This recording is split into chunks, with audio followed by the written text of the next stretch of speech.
Hey guys,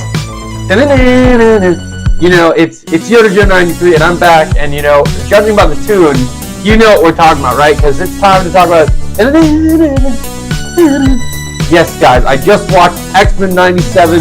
The first 2 episodes on Disney Plus have dropped today, and I gotta tell you guys, I gotta talk about it with you guys, because if you guys don't know, I was a huge fan of the original 90s show, well, back in, the 90s.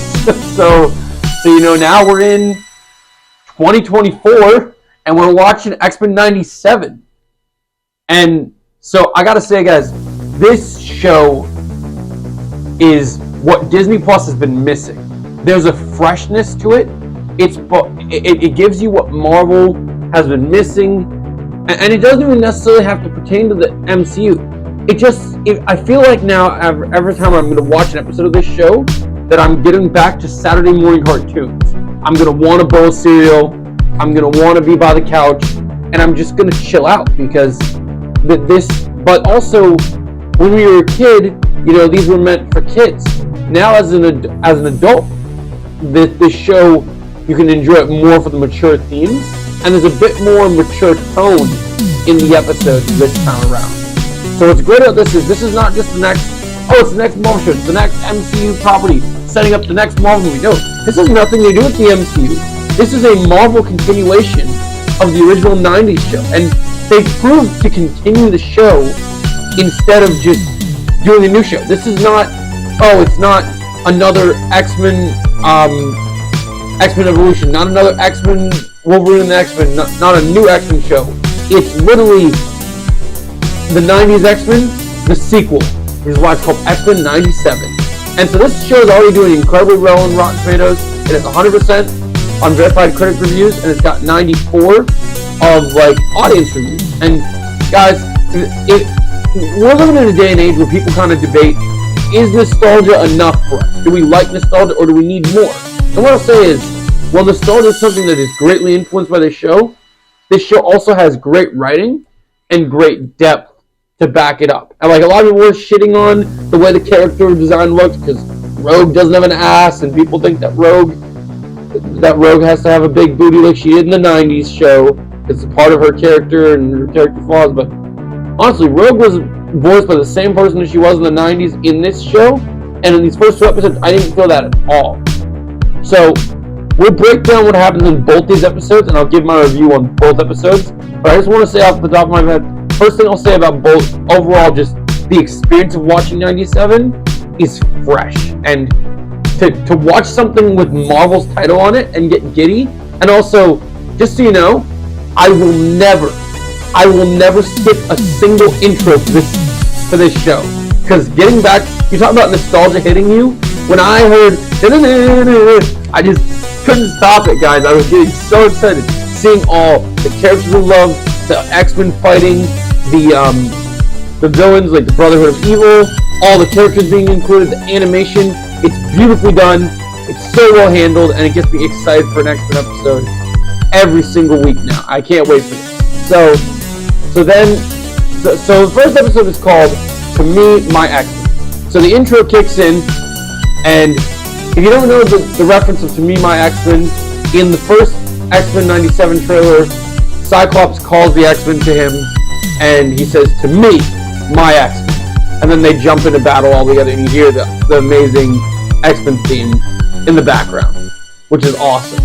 And so something you gotta know as we dive into this episode, guys, is we get to see basically, how do I put this? Throughout this episode, and throughout the idea of this show, you get to kind of see each of these mutants adapt to where they've been at today. But also, you gotta know this, that Kevin Feige wasn't gonna greenlight this show if he couldn't get most of the original cast that are alive back. And Kevin Feige now has the rights to use the X-Men song. That does not just mean that just in 97 you get to hear the X-Men theme. We can get this theme in next iterations of the X-Men moving forward. So Kevin Feige owns this now. He made sure to acquire the rights.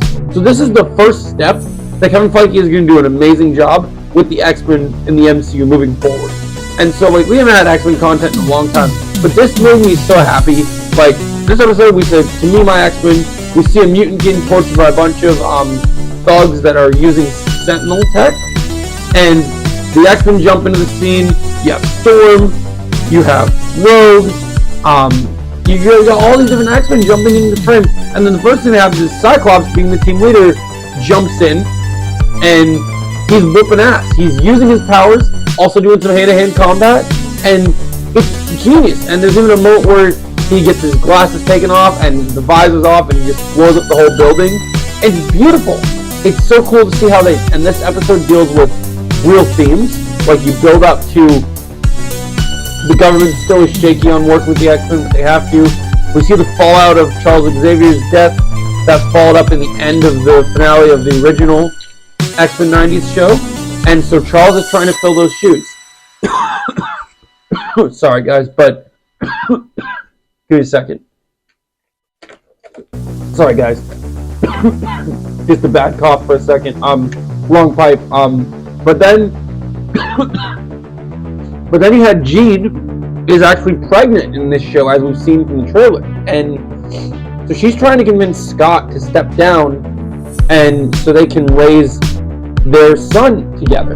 Who, if you guys don't know your comics, the son ends up being Nathan Charles Summers, aka Cable in the future.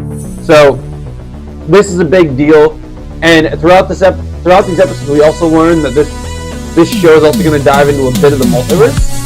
So the first episode, very action-packed.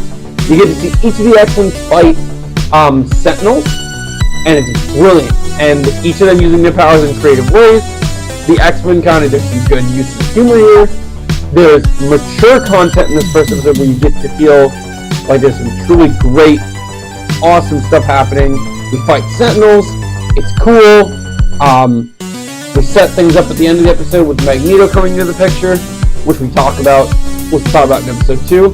Episode 1, I'm gonna give episode 1 a 97 out of 10. This episode was great. I'm not going to differentiate which episode I like more, because both episodes are both so good. They're both going to get the same score. But I might do episode 2 like 97 point something, because I love the second episode. And so in the second episode, we kind of see more happening. Magneto, we get a little bit of his trial. Storm starts to get her powers messed up with everything that's happening. When talking to the Master Mold, Jean's gonna get pregnant, but then Jean's gotta have the baby, but then a battle ensues, and the X-Men are put up against all these different liberals that are trying to do this. They're dealing with politics, and there's blood in this show. It's not crazy blood like Invincible, but there's mature tone here. There's great action, great dialogue, the writing is genius, all the voice acting is incredible. I love seeing the X-Men fight all together. I love the hand-to-hand combat. I love how each of the X-Men use their powers. I love how each of these characters have grown since we've seen them in the 90s. And like I said, this show adds a level of freshness. There's great music in it. You love it all. And as Homelander says, both these episodes, it was perfect. It was perfect. Right down to the last minute detail.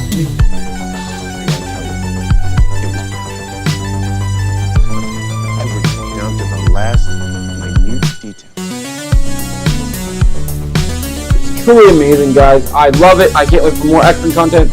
At the end of this episode, I couldn't wait for episode 3, because there's a tease for what's coming now, that we're going to see other genes and other cool things. And so overall, I love both episodes of X-Men 97. Some of the best Disney Plus stories we've seen, some of the best Marvel stuff we've seen so far. We're in for a great time. This show is absolute peak so far. I love it. I can't wait to see more. Like I said previously, episode 1, give it a 97 or a 9.7 out of 10. Episode 2, I give it a 9.7 out of 10 plus 5, because it's even better than episode 1. Both episodes are incredibly good, great writing, develop the story, move it forward. We get some interesting stuff about Magneto. We find out what Magneto's place in all this is, and he's trying to do right by Charles. I just love how all these arcs have continued. Just Why don't other Disney Plus writers learn from these Disney Plus writers, where from the gate we get these first 2 episodes, and they give us competent writers that know what they're doing, that they understand the process. They tell us, okay, we want to continue this story. And after seeing these 2 episodes of X-Men 97, just greenlight the continuation of 90s Spider-Man already, because that show is a masterpiece, and I want more of that too. And I hope we see other Marvel characters, not just X-Men in here. I love Morth. I love how Morth used his powers, changing from character to character. There's some other X-Men I hope we'll see throughout week to week. I'm so excited to see how this story progresses. I love X-Men 97. I loved seeing in episode 1 when Gambit used his powers and then Wolverine literally went and got the kinetic claws. Super beautiful. Great seeing them fight the Sentinels. Great seeing them fight other mutant threats. Loved it. Can't wait for more episodes. Can't wait for episode 3. I'm already patiently, anxiously awaiting Wednesday. As always, guys, I love X-Men 97. I'm so glad to be watching a new X-Men show. I'm hyped about Marvel again. Share your thoughts, guys. I think this year is me and my buddy Trevor have been talking about this is the year of the X-Men with this and Deadpool and Wolverine. So look forward to more X-Men content later. What do you guys think about these episodes of X-Men 97? Are you stoked to have X-Men back on TV? Share your thoughts. And remember, to me, my X-Men. Have a great day.